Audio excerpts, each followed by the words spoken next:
Switching up, of course, for the final game of the day, but right now we're back in and we shall see if we can get just as explosive of a game 4. Much more balanced carousel this time around. People are gravitating away from some of the swords. Interesting, a lot of deviation of strategies, which is not something that you'll see when you watch a lot of, let's say, Chinese players in the same lobby. They're contesting all the same components like sword or belt. I completely agree. Usually metas are made in a way where 6 people are supposed to rush towards one item, usually a bow. But in this case, everybody actually has their own beginner start in mind. They actually brought something that will not be too contested and something I believe will be very powerful and exciting. Something also really powerful is spell, swords, enchantment. That is the Mirage. So a lot of people will be putting their mind towards, can I find a way to get Deja into this game? Well, we can find a way to bring Donkey Kong into the game straight away, which of course is always a treat. I mean, right now, Noel actually is in a spot to have a good start. He's offered 2 Shimmer Scale units, so he might be able to go for that Shimmer Scale like a scale up. And he's also offered upgrades into Bruiser Synergy. He is in a good spot, I feel. Yeah, Noel with that first, by the way, puts him to 40 points, tying him in a 3-way contest for 7th right now. So that was a huge first that we witnessed, by the way, as he does pick up Jade as well as Olaf. Oh, so some boy. really interesting choices. What? As well? That's a fascinating choice, but many people have choices right now. What else do we have? All right, as we glance across, of course, we say Noel in the left. We have got a few very pointed augments coming through. Again, guys, here in a game 4, are you more for the pointed augments, or are you more for generic strength? I mean, we know that Title's going to go for a Lagoon setup because he already made a blue buff. That's that's what he wants to do. There's 2 players that haven't yet picked an augment that are offered like 2 Ascensions. So it seems one of the players, Lelouch, picked an Ascension. And right now, Basic is also considering whether he wants to pick Ascension, Double Trouble, or Canyon Spat. And his choice is Double Trouble. Yeah, I think it makes sense. He has a Zeke's already. Daisy can commit to that. Let's take a look with AMD from the USA as he's starting with Cluttered Mind. Wow. Doesn't want to make this Leona or this Malphite 2 just yet because it would also mess up his Benter ring. So talk to me about Cluttered Mind. It's not, we've seen augments across the different ways of play, but from Cluttered Mind here, what's this going to mean for the lobby moving forward? So we've got this big injection of XP. I mean, I don't know if I really enjoy Cluttered Mind that much in Amdy's situation because his setup right now, he has an Astral setup, but usually Astral setups want to go for rerolls, but with Cluttered Mind, you can't really go for rerolls, right? So I feel like he'll try to find something that's strong for the mid game, and then he'll probably save up and transition into a expensive composition like maybe Zaya or Value. Yeah, it kind of depends if you want to go. Like, Astral reroll is a lot tougher because of the 1 cost, but we have seen some people play Cluttered Mind reroll in other cases. So it's interesting to see what strategy AMD has. I mean, you can play anything from here, and his items are also quite open. So I guess it's really about whether or not AMD can find a way to stabilize his early game. He did find a 2-star Malphite, so that's already a big piece that was missing from his composition. I do want to call out one of the augments that snuck through here. For Title, of course, did not have the best game last time around, though was previously right on top. I do like the Metabolic Accelerator for just making sure the Title ends out the day as close to a good game, not no big disaster on the horizon for them. Title's actually playing this very safe. He does want to go for Metabolics to have the HP advantage, and he is saving his setup so that he can go for Lagoons. He doesn't really care about winning or losing right now, but he did get a previously really lucky matchup to 1 win, and now he's about to take a bit of damage. We do see Title taking the L there, but of course, they're very happy with this right now. As long as they don't take an overwhelming amount of damage, Metabolic will be able to build it back up. And of course, once they turn things around, they'll be getting that health for free. That's right. I don't know if Title was in a good spot because his deck doesn't really seem to have a good future. We're looking at Lelouch's board at the moment, and currently he also is, I think, looking for a reroll angle? Well, we do know that Lelouch loves Yone. It was actually his favorite comp to climb to rank 1 in EU, and was actually talking, he was talking a lot of trash in people's chats, saying like, oh, all these Yone players, they don't know what's up, I know what's up. I want to see if that's the case, but his itemization for that is really poor. No bows to start things off. Can he actually pull it off, or does he just simply play a high tempo into a Deja that we've talked about at the beginning? Yeah, it seems strange because you're exactly right. The itemization seems to be completely the opposite of what you want. You got a lot of physical damage, a little bit of magical damage from the Yone, but maybe they're looking to build towards something else longer term. I mean, the thing about Yone is that you want to get scoped or you want to get rapid fire cannons, right? So I don't know if he's going to gamble for I'm going to get the augment, the specific augment that I want type play. So I feel like this is going to be a very safe Deja hybrid like a transition, especially since Spell Swords. Sure, I could totally see that. And we do see on the other side, Tidal finally getting Lagoon in. And the power of blue buff able to get a pretty decent amount of stacks as well. But Tidal not afraid of that loss as we go into the stage 2 carousel. Lelouch was on a losing streak, now has 1. There's a spatula available, so he theoretically could play for a Swift Shot emblem if he was looking for that. No. He's going to complete instead a potential Hand of Justice on this Olaf. Keeping an eye out for who is going to go for the spatula, if indeed anyone. It's going to actually be neglected pretty heavily, but we see one player who's jumping right for Tidal running right straight towards it so he can get that Lagoon set up. Oh man, alright, so Tidal's the one that is going to be the protagonist behind the spatula. Louch is just going to get a crit itemization, which means Hand of Justice, which means he wants to go for that Deja, he wants to go for that Spell Sword bonus to do damage during the mid-game. Yeah, no use of the spatula whatsoever. Meanwhile, Tidal could theoretically just make a Lagoon emblem right now. Wow. But I'm not sure if that's exactly what he's going to be going for, because if you compare the emblems, he doesn't end up committing to it.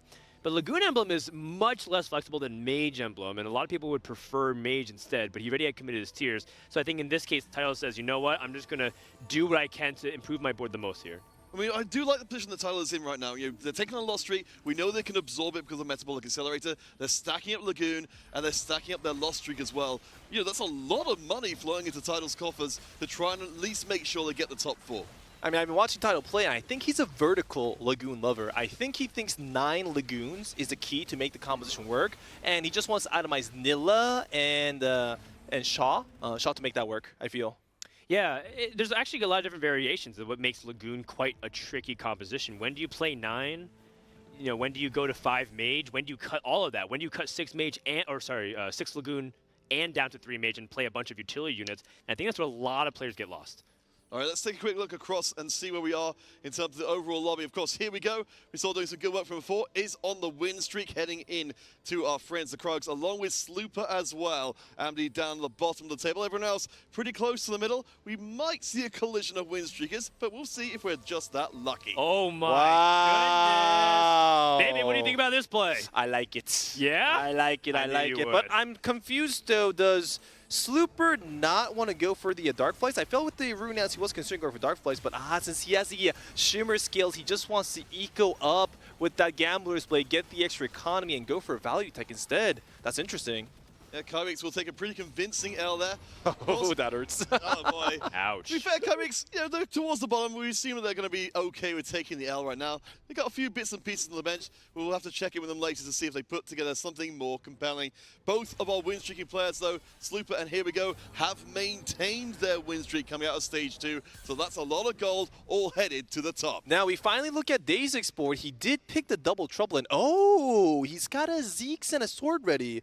Of course, since he's got a Zeke's, he can consider between Dark Flights or whether he wants to go for like a Graves. Both options are quite decent, but I'm very interested to see how double trouble can perform in a lobby like this. I mean, personally, I love seeing it with a Dark Fly. I love seeing as many kitty cats as possible flinging themselves around the board. Of course, from Dazek's side of things, just fighting it for positioning here, running the chance into the top 8.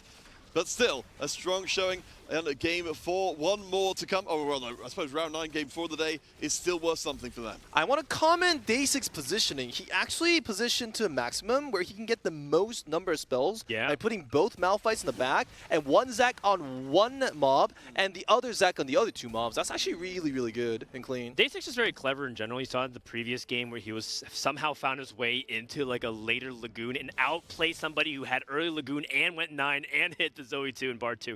This is what people expected from Dazek to be able to pull out coming into this weekend. Unfortunately, it hasn't gone his way, but you see the shreds of evidence that people were right about him. Yeah, That is correct. There was so much hope behind Dazek coming in. I think we see those flashes of brilliance. I do have to wonder if Dazek may be flying just a little bit too close to the sun. I think particularly after the weakest start, not having the ability to play safe at all. I mean, this is going to be the most important round for Dazek. Not winning this fight, but the next fight, 3-2. Will he hit level 6 and then start rolling for the Dark Flight units, or is he going to greed a bit more and try to go for a Grave Seraphim composition? I'm very curious to see exactly what decision Dazek makes here. Yeah, I think I leaned more towards the Dark Flight just because it's a lot easier to roll for, and you can get online much sooner. But we'll see as we come across the 3-2 augments. Let's find out what's in store. All right, well, we'll be looking out to see, particularly if we do get anything relevant. To Another the combat setup augment. here.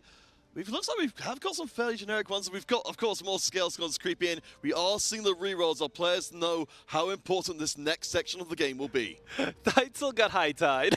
Wow. The Easy Lagoon Master. peasy. Does he want that or a component grab bag? It's kind of tricky based off his situation. He ends up going with component grab bag. Oh, nice catch. And that's only because I think he's really behind on the items. He finds a belt, which is huge. Now he can make ZZ-Rot. This is exactly what I was thinking about. His front line could use a lot more support.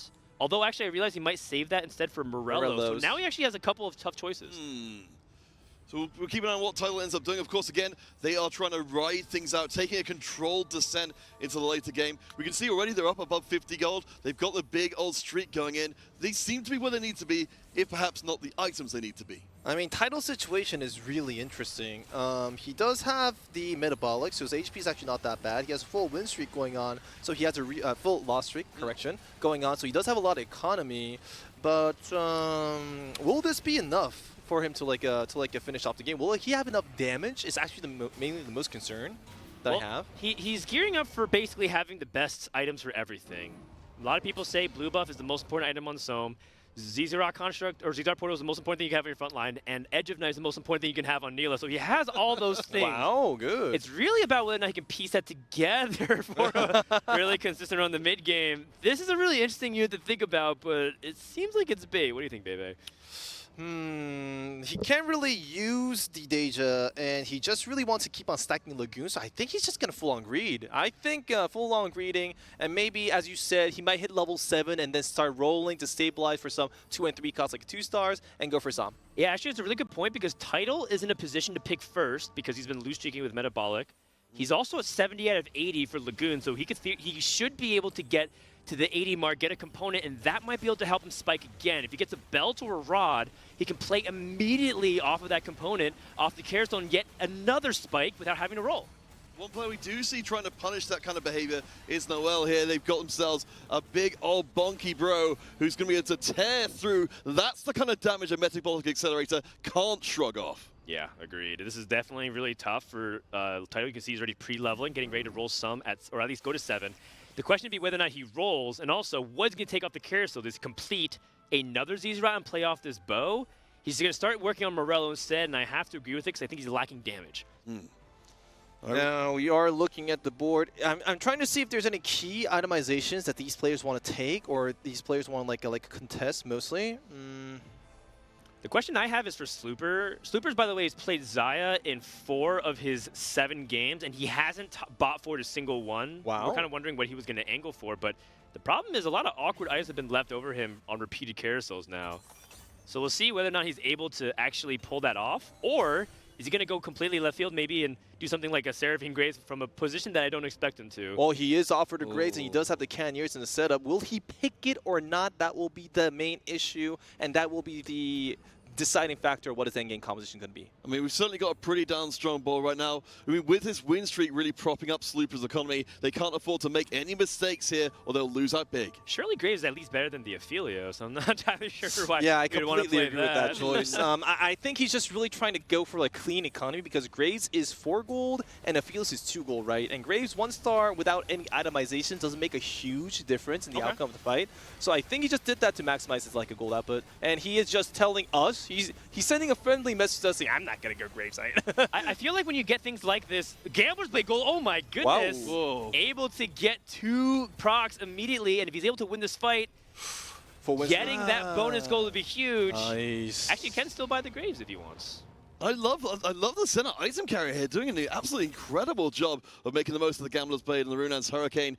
Just that burst damage is absolutely fantastic. Slooper gets away with not spending out, not getting the Graves in, keeps that win streak going. But for Dasic, they have found the way to the Essence Emporium.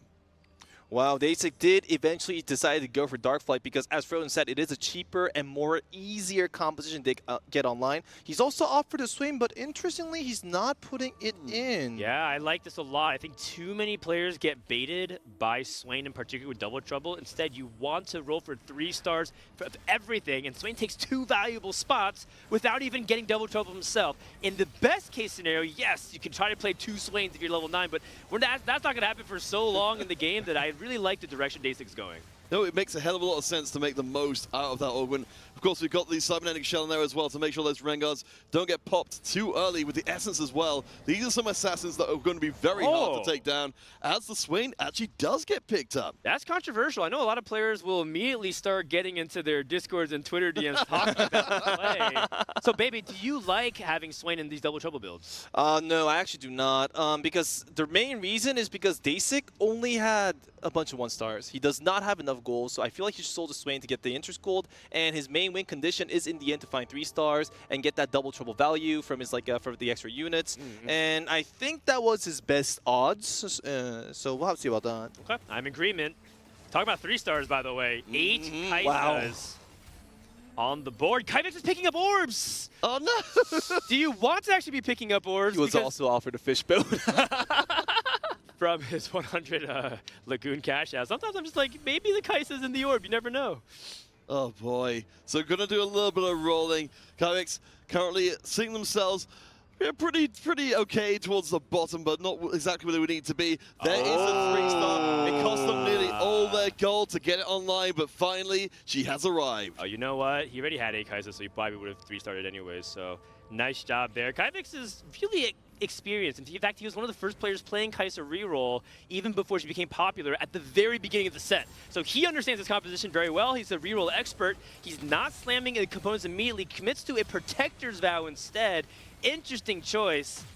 Oh, very interesting item choice there. I was thinking that he would maybe go for the Archangels because he does have a healing augment, so he might not have to worry about tank value too much. But he actually decides to keep the item slot on Kai'Sa open. What could that be for? I think he wants the Jewel Gauntlet so he can crit so much high base AP already through Dragonmancers that he wants to be able to eliminate things very quickly. But we'll see what the augment does. Maybe the augment changes everything.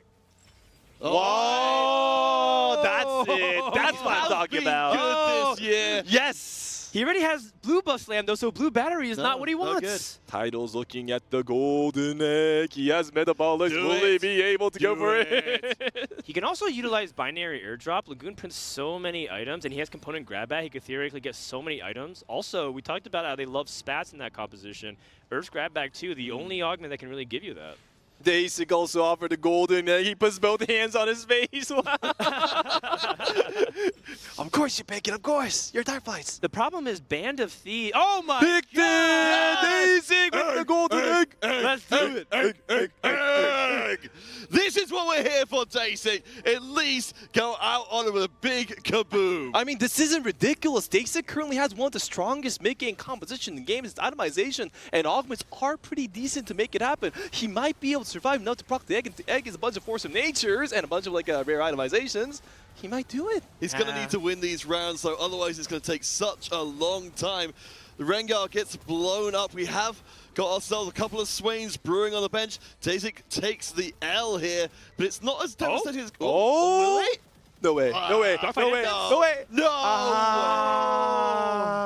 Almost, though. Very close. And every win, like you said, is so crucial because it reduces that counter for that golden egg. You usually want to get 2 wins so you can cash it out before the stage 5 carousel. But, I mean, if you're able to get multiple wins, that is why Day6's rolling. He's trying to see if I can reduce that counter as fast as possible.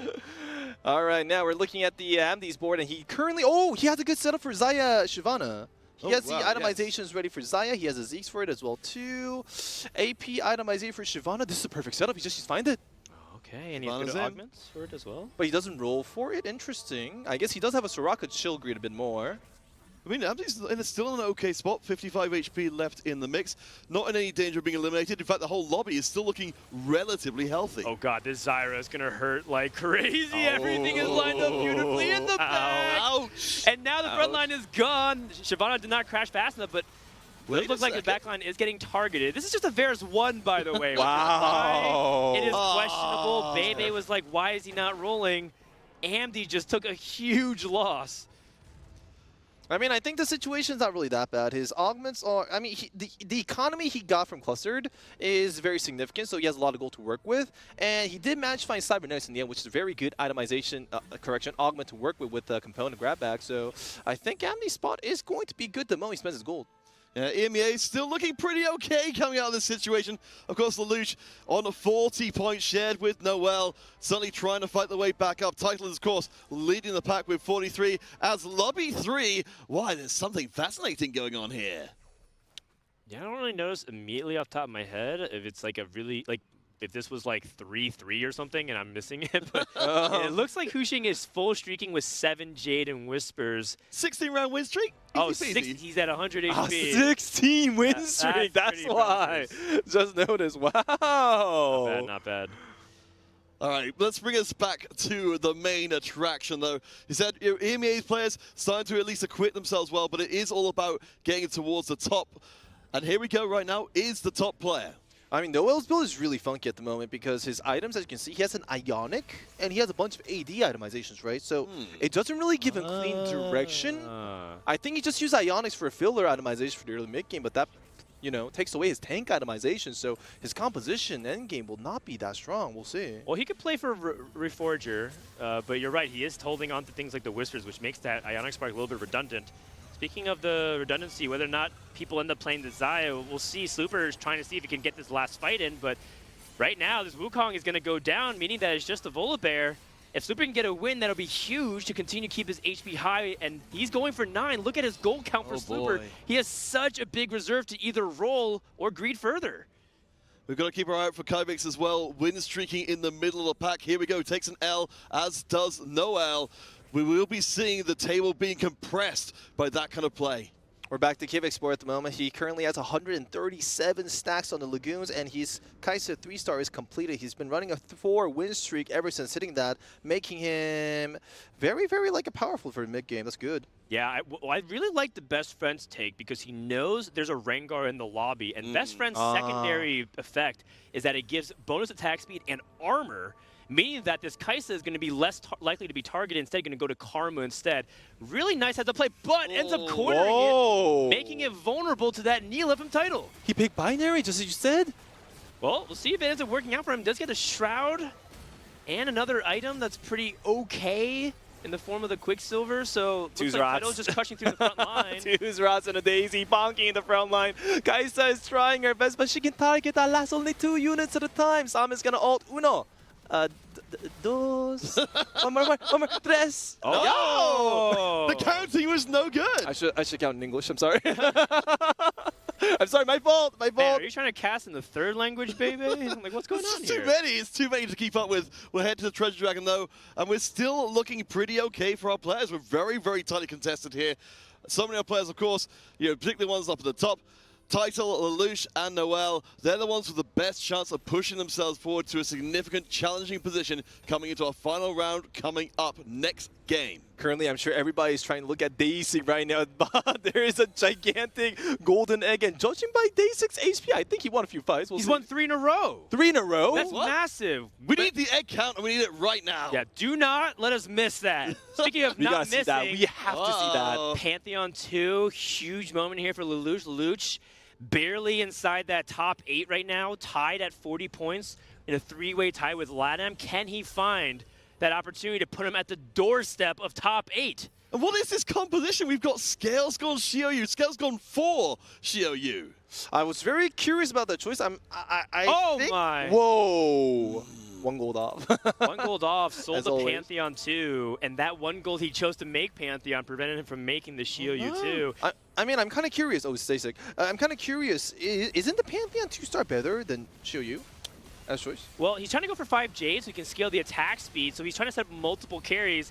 This is also, theoretically, Xiaoyu has always been good into melee carries because of the way the damage reduction works. So I'm not sure. I haven't seen Scale Score Xiaoyu that often ever since they made Scale Score playable with the Dragons themselves, trying to increase more flexibility. You can see why that is. Wow. Xiaoyu is still really good, even when you're playing with Scale Score. If Daisy won that fight, he would have procced the egg instantly at Treasure Dragon, but that is a bit unfortunate. That's going to hurt.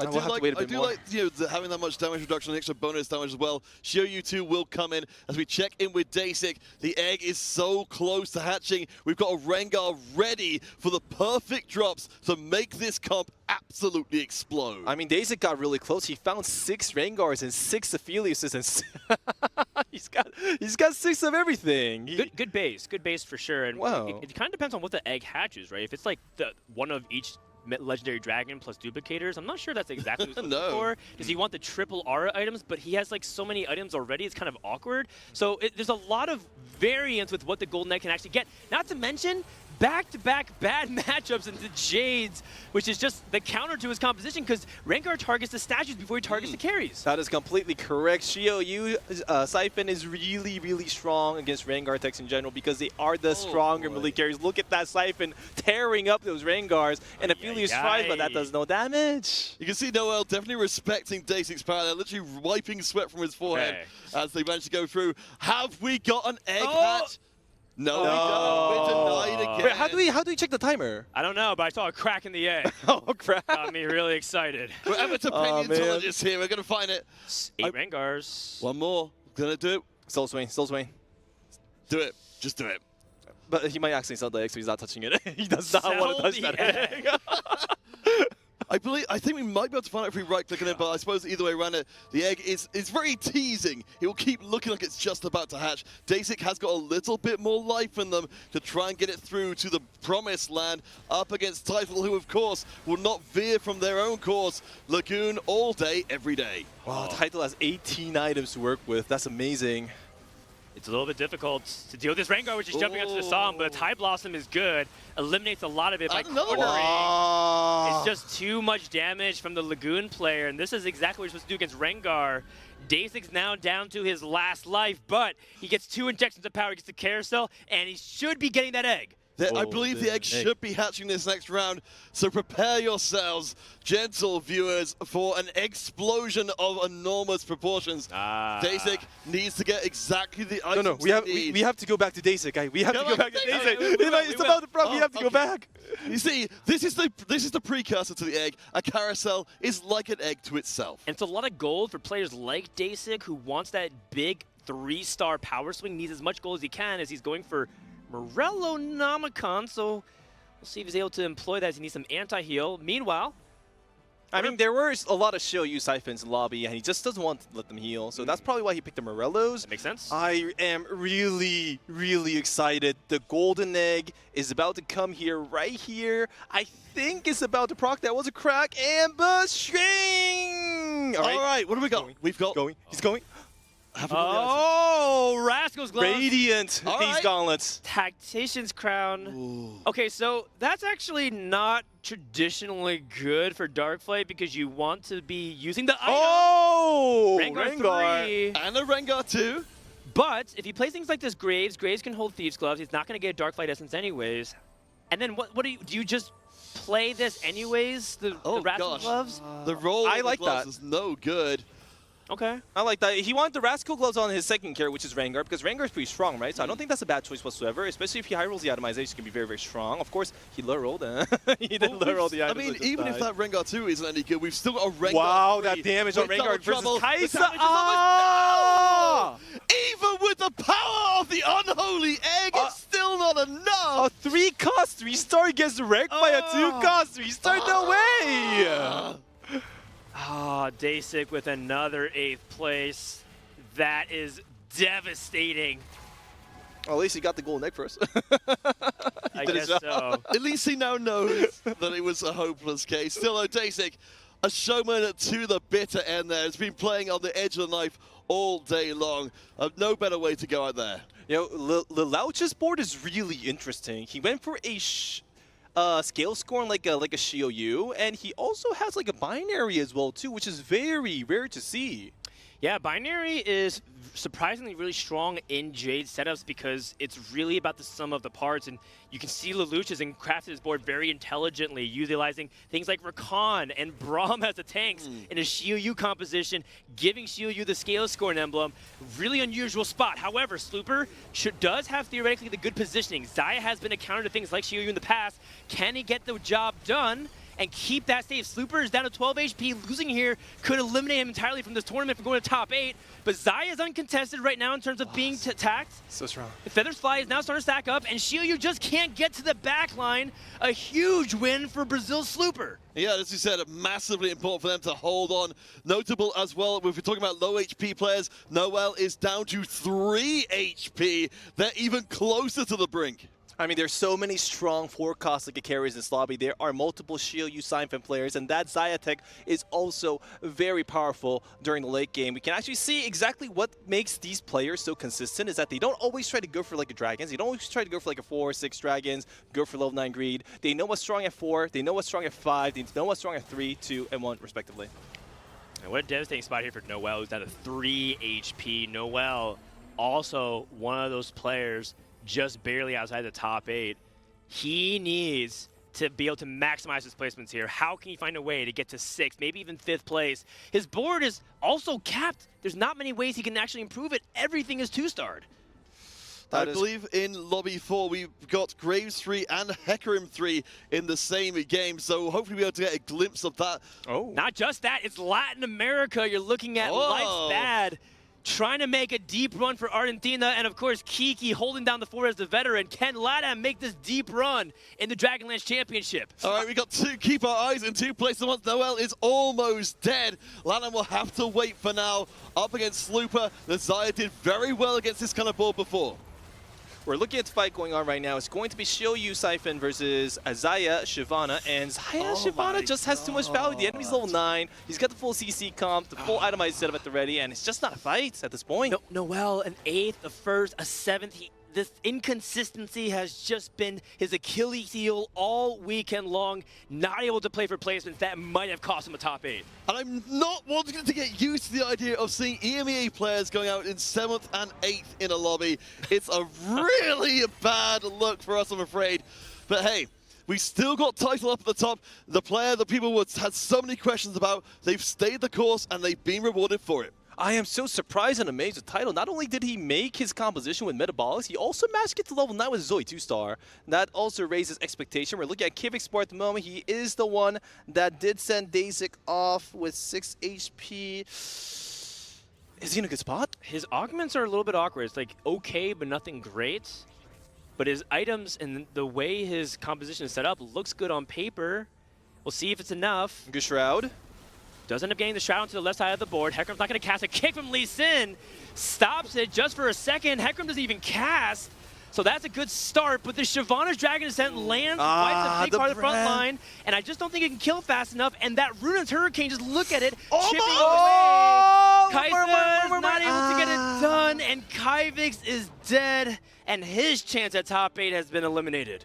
Yeah, Slooper able to breathe again. These rounds have just been so ridiculous. Andy, though, we're going to clock at the top of the lobby, doing very well for themselves. Title is no longer the undisputed king of the lobby. I mean, this lobby is just so insane. We had a double trouble Darkfly player with the golden egg. He wasn't that weak, and he went 8th, and we have a Kai'Sa 3-star. Early Kai'Sa 3-star player that went 6th. This is just how strong, this is just how insane this lobby is at the moment. I mean, just look at the way things swung. Lelouch was leading the lobby. 3 losses later, now down to his last life. What happened? Yeah, what we've just seen. Wait. Can you move base camp? He's not. Well, no, you can't, but he doesn't have base camp. He has a scale score and emblem, and he's on the same side as Xayah. This is what he wanted. I think this could change potentially everything if he can get back on access, but he goes the other way, targeting the Shyvana, and Shyvana does have this Dragon's Call to stop a lot of that magic damage, and Slooper has his Xayah completely surrounded, the VIP able to get it done. Good matchups once again for Slooper to send Lelouch to the bot 4. Slooper with the beautiful build-up process, actually going for a Xayah Shyvana composition and taking down all these Siphon Shielyu players. 4 games before this, Slooper has played Xayah, no bot 4s. Once again, this Brazilian's putting on a clinic, showing exactly how Xayah is supposed to be played. And we're getting into the situation here where we're really raising the question of again, who can reach the Xayah? We've been here before. We just can't do anything about it at all. Maybe we don't have an Idus 3 to back up this time around, but it doesn't apparently seem to be even necessary. I'm looking at Tyler at the moment. He did keep on going for Lagoons. Very consistent individual. He does not look in any other direction. He went all the way to level 9, has a Zoe 2-star, has a Psalm 2-star. Will this be enough to beat the Xayah player? Will this be enough to beat the Graves player? We'll have to see. I think so. Tidal at least is theoretically positioned to do well into these matchups if he can find a way to get Neela onto the Xayahs. Also, Here We Go is playing that Seraphine Graves very quietly, been hanging in there to contend for the top. All right, Slooper, been holding on very well, has got the win streak attack title with the Metabolic Accelerator, has been playing the very long game. Xayah's, of course, going to be an absolute force of nature as Shyvana holds on the front. Xayah! Everyone's gonna get Xayah. No, but Rakan! Shyvana, she turns around, though. Xayah is still alive, gets stunned again, but the backline falls to Shyvana. Surely there's nothing left in the tank anymore. Wow, Slooper, how does he do it? Xayah domination again. Title's out in 4th. But That still a was pretty so good top close. 4. That was so I think close. that's what One auto away. We knew Title was the points leader coming into this lobby. I have to think, if anything, well, they would have loved a higher position. That's still mission accomplished for them. It's true. When you're in that top 8, a top 4 should still keep you in that running for that final lobby. But we're focused on our top 3. AMD, Slooper, Here We Go. AMD getting that crucial Xayah win up against the Seraphine Graves. This is why I keep complimenting Brazilian players, because they know exactly what decks are strong. Super kept going for compositions that are very strong on what's forecasting, and this is one of them. This is a Xayah, Shyvana, Hecarim composition. All that damage from Xayah, all that CC from Hecarim and Shyvana. The composition is very well balanced and looking for a strong first. Let's see who wore it better. Xayah versus Xayah, but Shyvana is doing so much work to target access directly onto Slooper Shyvana, and that's all she wrote. No, holds on by 2 HP. The fight on the other side is still going though, and it's Xayah all day, every day. So Slooper's ghost is what's beating Here We Go. And this is what we're talking about. When Xayah being one of the few attack damage compositions being good into the Grave Seraphine, but because Grave Seraphine was theoretically strong into Jade Soifin, there's just an interesting rock, paper, scissors dynamic going on this lobby. And Here We Go has very quietly snuck into the top 3. Remember, he needs every point he can muster to get back in that top 8. Here We Go currently at 37 points, Slooper currently at 32 points. These players are hungry. These players are desperate to get that first place. They want that chance. They want that like a chance to make it top like an 8 so that they can finally get first for World Championships. Of course, seeing this last item coming in across the campus is going to be very important. Slooper getting a little bit of an extra Seraphine injected. Seraphine 3 for Here We Go. Surely this is going to swing the matchup. We say that, but it's difficult because part of the reason why this matchup theoretically is tough against Xayah is because you stack Mystics traditionally for your late game. What's your anti-attack damage plan? You pretty much just have to bulldoze and get this Graves as fast as you can to things like that Xayah. Can he find a way to get that edge in a matchup that is traditionally pretty tough? I would prefer that the Here We Go actually go for like Kiana instead of Lee Sin, so Kiana can stick onto Xayah to buy her at least a bit more time for a team. Let's see who is going to win the fight between Xayah and Graves. Great Shroud to start things off. The Dragon's Ascent stalled the Graves, and anything you can do to keep the distance away from that Xayah. Xayah has max swift shot range, but this complete turnaround and Seraphine 3 protecting the front line, able to deal with Shyvana and Graves. Xayah versus the world! And that Shyvana is not able to do it. The Jace isn't able to do it. That means Xayah is not able to do it. And he takes a loss. And Slooper has lost as well. We're down to just our final 2. Oh my gosh, so we're only one Xayah. Will not be a Xayah versus Xayah 1v1 to end us out here. It does feel like that little bit of extra shielding was enough to push him across. You had these barely alive units able to hold on. I feel the most important thing is whether or not Amni CC chains or not. Does he want Hecarim and Shyvana to CC at the exact same time, or does he want to put it in a way where it can like slightly go into a chain reaction where it can stun the opponents for a longer duration? Well, it's going to be tricky here as we get another great Shroud, but this time, can AMD correct history? Was it all just a fluke? The Dragon's Ascent stuns the entire board. Bard with a Temper Fate locks it down again. Good chain! Oh, great chain! Big chain. Jace smashes in. Graves slowly but surely making his way towards that Xayah. Another big grasping vines. Can you do it? Graves is about to die. Nice. I think AMD has done it. No more DPS. AMD able to send Here We Go second and take a huge win in round 9. GG, guys, GG. That was a fantastic game to watch. Everybody was just so hyped, and I can't believe this is what happened. Yeah, I mean, what a great showing for Zaya there, and I think this has huge ramifications heading forward into our final game.